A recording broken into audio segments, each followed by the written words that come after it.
everybody, Mike Iaconelli here. Welcome to a brand new edition of In the Shop. And I've got a really special one for you today. And today's topic, we're going to be talking about spinnerbait versus chatterbait. When to throw a spinnerbait, when to throw a chatterbait, which one's better. We're going to flush all that out. And before we get into that, I got to say that a spinnerbait and a chatterbait are both amazing lures, and you should have both of them. But there are definitely better times to throw the wire spinnerbait versus the bladed jig, the chatterbait. And we're going to talk about all that. When you look at a spinnerbait for sure is a lure that's been around a lot longer. It's what they call a wire frame bait. Most of these spinnerbaits are safety pin style designs, right? So you've got a head with a wire arm and a blade or series of blades behind that arm, okay? So that's your spinnerbait. Your chatterbait or your bladed jig is more of a hybrid lure, right? And when you look at this one, it's more of a traditional looking jig that has a metal or plastic blade attached to that jig head, right? So this is a vibration jig or a chatterbait, and it's just more compact. And this is also a newer style bait, maybe about 10 years old. Listen, once again, the chatterbait should not replace the spinnerbait, and the spinnerbait should not replace the chatterbait. There's a time for both of them. But let's begin this battle of spinnerbait versus chatterbait. And we're going to go through some different scenarios for you and tell you why one is better than the other. Let's start with flash. Flash. And the concept of flash on a lure is to mimic the flash that natural forage would have, right? A minnow, a shad, a herring, an alewife, a bluegill, a yellow perch, anything that swims in the water has natural flash to it. And especially on days where there's a lot of light or more light, you can imagine what those spinner blades do, a spinnerbait blade does. Catches, reflects a ton of light, and that flash element is more critical when the water gets clear, okay? So let's put those two together and let's make a clear winner here. When you want flash, when you want that flash and you're in clear water, I would say, let's talk about 2 or 3 foot visibility or more. Some places are crystal clear. You can see a penny in 20 feet of water. In those situations, flash is important, and I'm going to pick a spinnerbait for flash, right?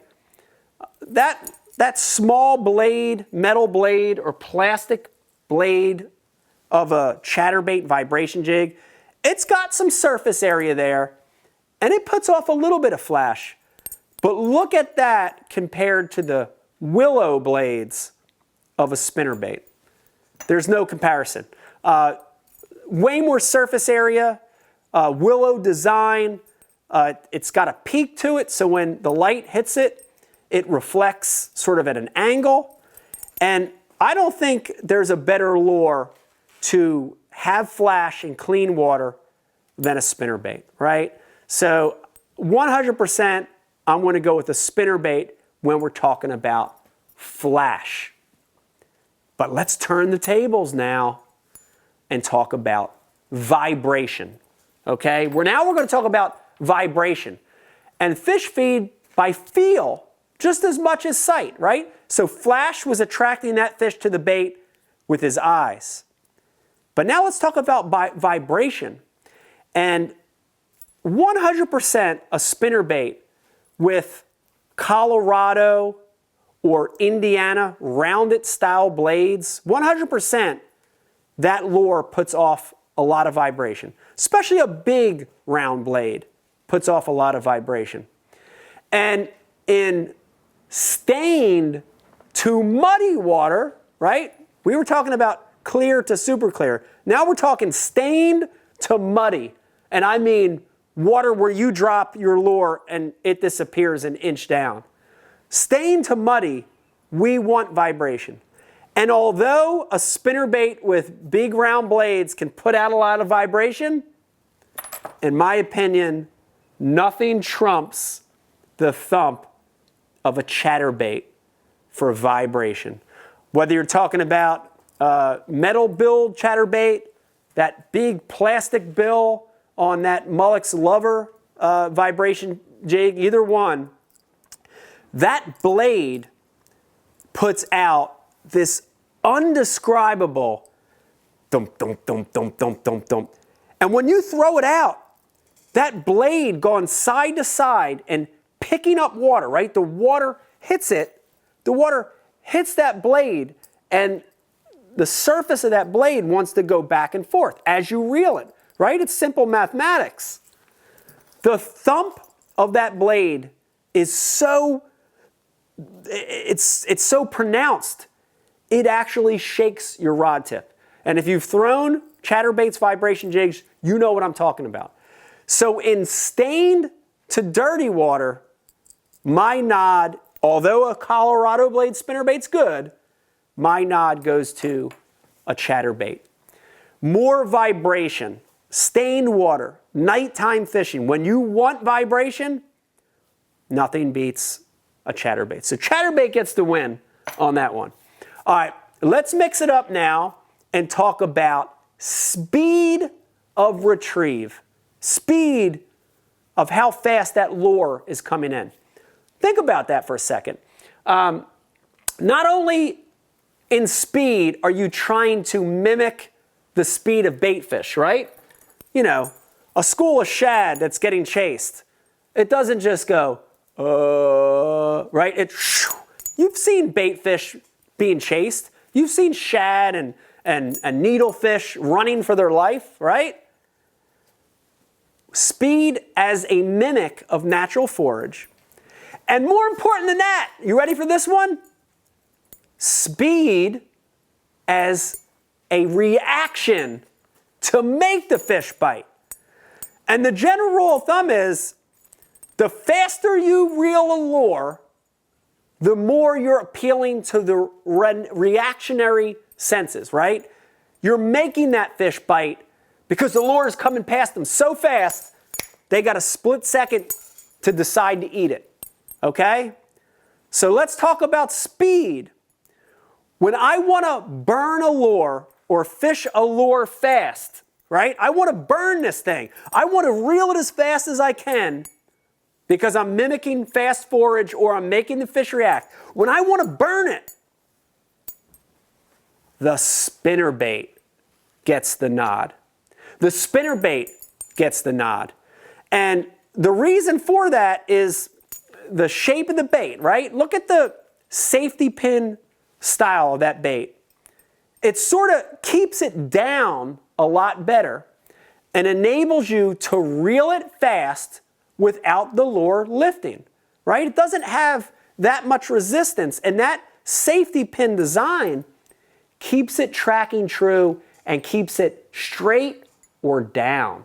So I can reel a spinnerbait super fast. I'm talking about an 8-to-1 reel, a 9-to-1 retrieve reel. Burning it, I want a spinnerbait.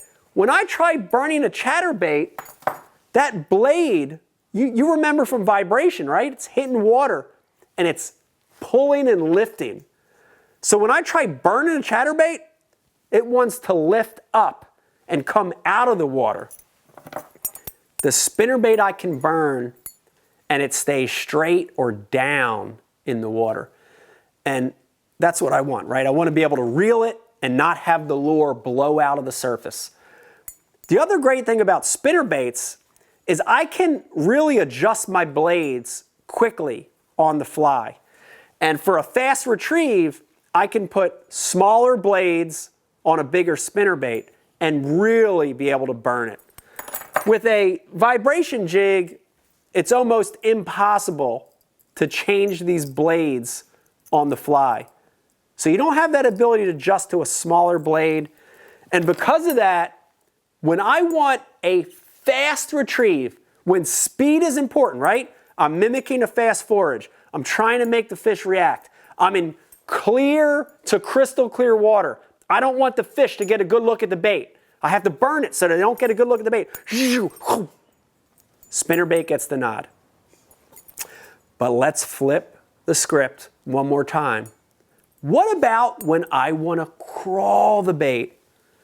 What about when I want a super slow retrieve? Who gets the nod on this one? Spinnerbait versus chatterbait. For sure, I can slow roll a spinnerbait. I could put smaller blades. I could slow my retrieve. I could force myself to go down, use a slower gear ratio reel, and I can slow roll a spinnerbait for sure. But if I had to pick one, the bladed jig, the chatterbait, is getting the nod for a slower, more methodical retrieve. And a lot of it has to do with that steady thump that we talked about in the vibration. When I slow this thing down, that blade, as long as there's forward momentum, even if I'm just barely creeping it, that blade is constantly hunting, right? It's constantly catching water. Look at this surface area. Nothing impeded. Your line's attached to that snap. As you reel it, that forward blade is hitting water the whole time, and it's got vibration from the minute it hits the water, and that slow, steady retrieve, that thing moves constantly. A spinnerbait, a lot of times, you have to sort of hit it. You have to get those blades turning, right? You've got to inject movement into it to get the blades catching water. And it doesn't always spin at ultra slow, methodical speeds. But the chatterbait, the bladed jigs will move whenever you turn that handle. They're so good at continuing that vibration the whole way back. Okay? So fast retrieve times clear water, making the fish react. I'm giving spinnerbait the nod. Slow retrieve techniques when the water's dirty, when the fish are more lethargic, when you have to take your time, right? It's summer, it's hot, the fish aren't chasing, it's cold, they're at the bottom. I'm being more methodical. The chatterbait is getting the nod, okay? Another great scenario on spinnerbait versus chatterbait. I've got one more for you, and this one's probably the most important, is when do you throw these lures based on cover situations, right? The kind of cover you're fishing in that lake or river. Real quick, let's talk about cover. Cover is a physical object in the water. It could be natural, it could be man-made. Cover are things like wood, laydowns, bushes, docks, rocks, riprap. It could be things like vegetation, lily pads, hydrilla, milfoil, grass. It could be man-made stuff, bridge pilings, seawalls, shopping cart. Bass love to be around cover. And there are some pros and cons to a spinnerbait versus a chatterbait. And let's talk about those, okay? The first one is hard cover, specifically wood style cover. And when I'm talking about wood cover, right? Those laydowns, a brush pile, a flooded tree, a flooded willow bush, a dock, wood cover. When I'm fishing around wood cover, and especially semi to super thick wood, standing timber, right? A row of docks, 50 docks. Which one of those is going to get the choice? And the answer is, around wood cover, you ready? the spinnerbait. The spinnerbait. And the reason is simple. The spinnerbait gets hung up a heck of a lot less than the bladed jig, than the chatterbait, okay? So I want you to look at this, and I'll show you the dynamic. Look at that arm of a spinnerbait. They call it a safety pin design. And that arm is designed to keep those blades high, to keep them turning, to keep them away from the hook. But look at the other thing that arm does. Look at the position of that arm based on the hook. Look at it. It's actually a weed guard. It's a wire guard for the hook. And when I'm fishing around flooded willow bushes, flooded trees, a laydown, around dock posts, any kind of wood cover, that thing comes through clean, because when it hits that wood, look, the arm hits it and it keeps going. The arm blocks that hook from getting stuck in the wood. A spinnerbait comes through wood like nothing else. If you've seen a Jimmy Houston video, you know what I'm talking about. But what about that bladed jig? What about that chatterbait style lure? Look at the blade on this. No arm, right? No wire arm. We tie directly to a snap that goes to a blade. And the blade is articulated on that head, right? Look at the blade. Look, the blade is flimsy. The blade gives. So when I'm reeling this chatterbait past wood, hard cover, right? When that blade, because the blade moves, it's articulated, when that blade hits, it will turn to the side, it'll compress down, it'll compress forward, and look what's left to get in the way. That big hook. And I'm not saying you can't throw a vibrating jig around wood, because you can. But the thicker the wood, the thicker that hard cover, the more hard time you're going to have with snagging a vibrating jig around that wood hard cover. So in hard cover situations, dude, the spinnerbait is getting the nod every time. But once again, let's flip the script on spinnerbait versus chatterbait.